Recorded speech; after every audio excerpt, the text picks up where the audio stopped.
چونکہ قیامت کے دن بندے سے سب سے پہلے اس کی نماز کے متعلق پوچھا جائے گا۔ ہم لوگ یہ سمجھتے ہیں کہ ہم نبی کریم علیہ السلام کے عشق کے مقام کو اللہ تعالیٰ کی عبادت کے بغیر پالیں گے، تو یہ ممکن نہیں ہے۔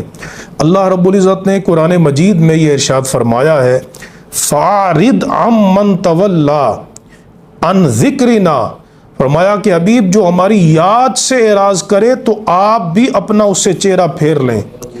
نبی کریم علیہ السلام اس بندے سے قطعاً راضی نہیں ہے کہ جو نماز نہیں پڑھتا، جس کا قرآن سے ایک سادہ سا تعلق ہے، قرآن نہیں پڑھتا، قرآن میں تدبر نہیں کرتا، اس کی تلاوت نہیں کرتا۔ حضرت عبداللہ بن مسعود رضی اللہ تعالیٰ عنہ فرماتے ہیں کہ من احب القرآن فقد احبا، کہ جس نے قرآن سے محبت کی اسی نے نبی کریم علیہ السلام سے محبت کی۔ تو ہم کہیں اپنے آپ کو دھوکہ تو نہیں دے رہے